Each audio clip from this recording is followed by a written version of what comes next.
I'm going to talk about intellectual property a bit. I hope that's of interest to the young startups here. I'm also going to talk about testing, which is probably a bit more boring, but let's see how we go.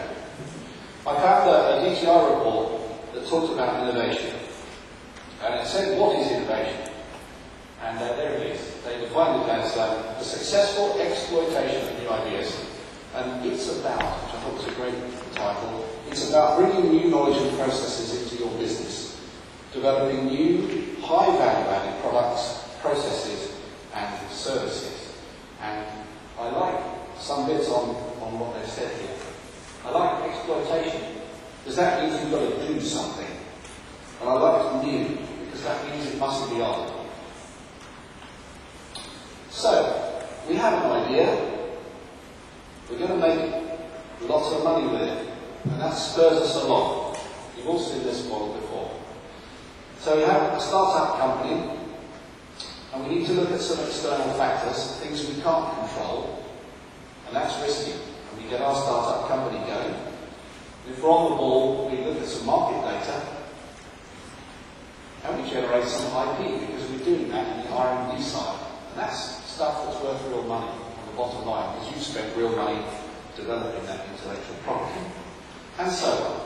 And off we go, right up to our growing business, to our diversified PLC at the top, where we're doing rather well, and we have a nice expanding and successful business like Britain, EMS, the previous speaker has. And the bit that interests me is the IP there, which grows over time. It costs you big bucks, because it does. I just read recently $70 million for a fabulous semiconductor company. $70 million, and they're not even making it. TSMC are making it or something. $70 million. So reusing this IP thing is very, very important to multiply your return on it and to reduce its original cost. Yet, this bit is often forgotten. Test intellectual property. What the heck's that? Well, here's a typical test life cycle. I don't need to talk about this. Off we go. We design, we test. It didn't work. We redesign, we test it again. We develop a production test, we make it. We test it again, we ship it. It comes back because it broke after a few years, and we test it again. And we're happy to marry with that. We describe it and we think of these tests as the word test in a yellow box. We all show it in our presentations. We're happy as content. It's just how it should be. It's just as well as evil things that somebody has to do to your product to make sure it works. And we wish we'd just say, yes, it works fine, but often it doesn't. He says, it doesn't work, it broke. Let's have a look at this a bit more. Tests evolve. They've each got IP value. Different people wrote them. They're temporal. Different things happen at different times. Position. Some bits done here, other bits are done down the road, or in a different department. Modal. They behave differently depending where you got to. Audit. What have we actually been testing? Skill. Fred's very good at testing that. Where's he today? Pollution. A test area gets all the product through it for that bit of RF testing. And so the first bit of testing the chap does is polluted by the next thing through. So his memory of what he did on the first thing gets polluted by that. We say. These aren't the same at all. These are different. They're all very different. There's a wealth of tests lost, and we're all throwing it down the toilet because we're rushing stuff through tests and we're not collecting it. So here's all this intellectual property, different at different stages of the test. There it is. Where's it all going? What are you doing with it in your startups and your developed companies? Not such a good position. Okay, so what would we like?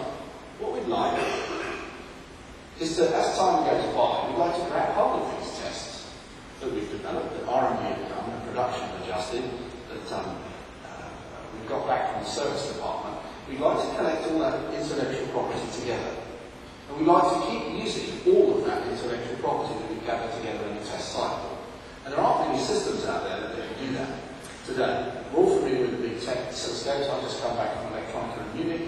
Tektronix were there, big oscilloscope testing, fantastic stuff, wonderful. And they had their best test engineer there demonstrating it. It was a very complicated box to set up. And this sort of scares me because the whole of that test package, looking at it from the other side of the hall, if any bit of it changes, they've lost that test skill.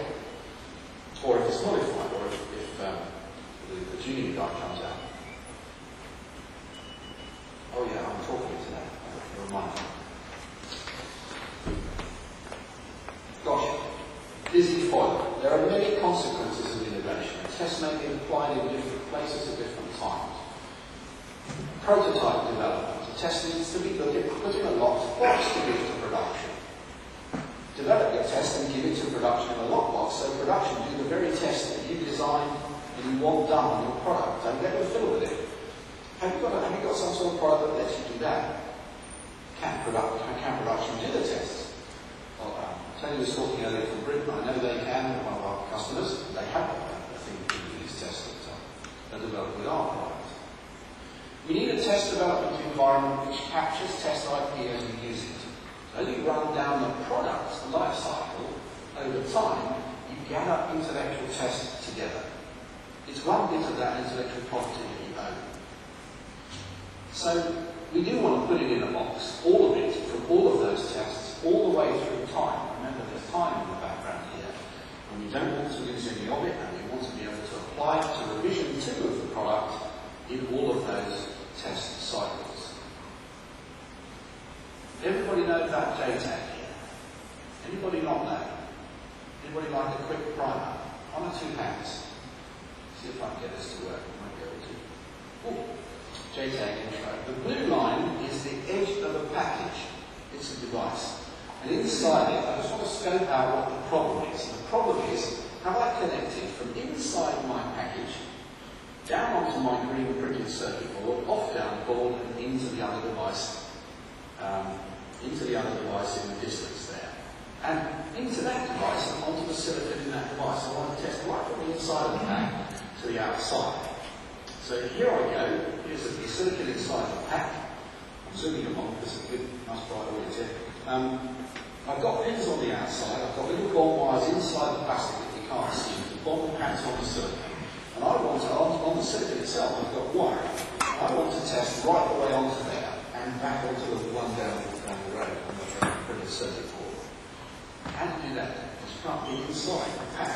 Well, good problem. It was raised some years ago, and the Joint Test Advisory Group, the Xjtag group, decided the best way of doing this was to put a little bit of extra electronics onto the silicon in the pack called the Xjtag cell. You don't have to do that. Manufacturers of Xjtag devices do this, so don't get the tips that you've got to design it, you don't. And that cell is put all the way around the silicon, the yellow line there, like a Scanectrix track. And you need 4 pins. These 4 pins, you need 4 new pins, a clock to make it work, test data in, test data out, TDI and TDO, and a test mode set pin, which controls what's happening to this new bit of this ring test. And that's all defined in the standard, so you don't have to play with that. That's called the test access port, TAP port. And the TMS pin controls what happens. And one of the things you can do is switch off the middle of the chip, and essentially that centre part of the chip is now disconnected. It's not there. Now, the electronics isn't damaged, but it's just you don't get to it. So we're looking outwards from our Scanectrix track, and we can now shift in signals. And when we've got the signals where we want them, we can say go, and it will put the signals on the pins. So now we can talk from outside the chip onto the Xjtag, onto the printed circuit board. And if the Xjtag bit's broken, then that will break, and then you found a fault, which is what you're trying to do. You can also have inputs. So, here we go, so it's now a bit more chip-like and a bit more scary, but there we are. Each of the chips are different. Chips can be different sizes, whatever. The manufacturer of a Xjtag chip has to write a boundary scan description language file that says where the pins are and what does what. So with your Xjtag chip, you'll be able to go and get this BSDL file that you need. The computer can read that. And part of the standard is I can shout at a Xjtag device and say, who are you? And it says I'm X49.7. And as a computer, I can go and look that up and see if I've got the file. If I haven't, I can phone the operator and say, can you get me this file, please? And it's on the manufacturer's website. Very easy to find these, so that's not an issue. So now I've got the JTAG devices, I've got the description file. Now, if I have a couple of JTAG devices, I can connect their Xjtag tracks together, their JTAG readings, and I can talk right through both of those devices. And guess what? If I know what the package has designed on board, what all the connections are, and you get that from a RIP or an EDIF file from a PCB design program, I now know how it's connected. If there's the JTAG devices, I can talk to them and find out how they're connected, so I can work out every connection that I can get to in my computer. And our product does that. It prints out a simple line, connection test is done. And it's checked every connection on your PCB. And you can get coverages, even if you've not thought about it, of around 40, 50, 60%. Just from that. And it's all happened behind your back. Now, if one of those devices is quite a rich device, like a CPU, then I've got all the address and data bus and stuff on the CPU, and I can now simulate and emulate cycles on the CPU bus that can talk to the static RAM node, perhaps a static RAM as an example. And that's not a JTAG device. So now I can write something, read it back from the RAM, and see if I got back what I wrote. If I didn't, there's a fault, which is what I'm trying to find. You can do quite a simple, quite a rich test on the RAM. I'm not trying to soak test the RAM. You've got to think of the scope of the test. The RAM should have been tested before Tony put it down on his board of Britain. But when he put it down, if there was a fault or something on there, we're trying to find that fault. So we're trying to find the shorts and opens and other faults to do with how we might write to the RAM. But because we can talk to it, we can find those faults. This is a JTAG device. It has a BSDL file. That's all fine. You only need one BSDL file for all of the devices on that type. So if we've got it, we can test any device of that type. There might be 4 on your board. It can be described by a single BSDL file. I'm labelling the point because I want to take this important. With the static RAM, I haven't got that. It's not a JTAG device. It hasn't got a BSDL file.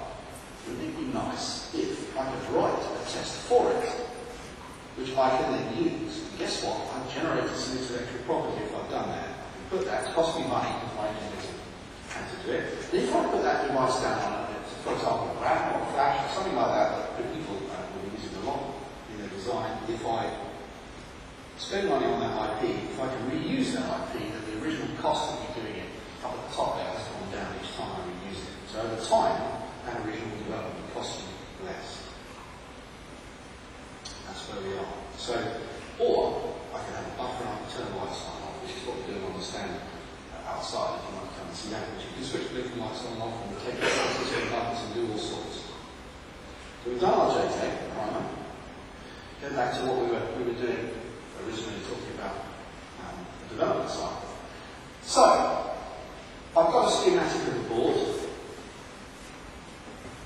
From that schematic and libraries, what are these libraries? He hasn't talked about libraries. Well, I have. We've got BSDL libraries from our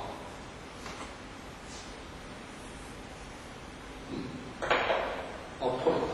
Up in the top left corner, BSDL JTAG device libraries. We've got those from the manufacturer, and we have written in the language that we do for our product some other device libraries for the non-JTAG parts, so for the flash. You can even write one for an LED. So this is how you test this LED. It's pretty easy, just turn it on or off. But you can write a device file for it, where you use that LED again, and you can reuse the device file. So we can use the BSDL files for our JTAG parts. This is on a schematic. It's not on a board back yet. And we can use our library files that we've written for our other bits and pieces. And from that, we can check the JTAG tests are going to work when we get the board back, and we can do a design for test analysis. That's before we got the board back. And we have, like one of our offices, we'll design a test for one of your boards under NDA and give you our test back. And when we've done that for 1 or 2 of our customers that we have today, we found faults that while they were getting their board made, they managed to stop it, fix the faults, and save them a reset on their board. Then you'll get your layout back and you'll put some chips on it. And then you can take your, using the same files that you've done for your design for test analysis, you can use your the SDL files on your JTAG parts. You can use your library files on the other parts, for the other bits you want to test on the board. And you can then test your board. And come outside and show you how to do that. But my point is, you're building a library of testing intellectual property. So next time you have a different board, a lower board, completely different, you can bring out those bits from your library and you don't have to redevelop those. For now, we've got a test library and we're going to do all the other things without a lot of effort in the middle there. So, summary quickly. High test coverage without better-than-ours testing. Same tests used in production as in development. The same test goes along, gathers intellectual property, and you end up with rich test sets at the end. Functional testing, so you're actually wiggling the pins on the devices like round. You can send Ethernet packets at full speed using an Ethernet controller around the Ethernet. Even though your JTAG bit runs quite slowly, you can still send an XJ's device file for an Ethernet packet and an Ethernet controller, and actually send Ethernet packets, for example. You can test printers. You've got someone who's testing an inkjet head because they can actually write the current pulse they need to fire ink spots out, and you can do that. You can do flash programming. You can program devices because you can talk to them. Then you can do standard CSV files and program devices up. And most importantly, at the bottom there, we reuse your device tests over and over. That's it. Any questions?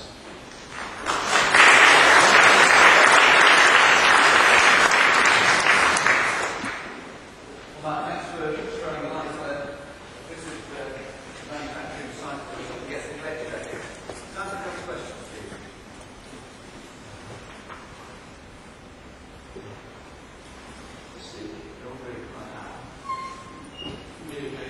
Like Craig CIR. Have you found much resistance on the part of the chip manufacturers to devoting some of their space and overhead to putting down the JTAG device capability? Right. No.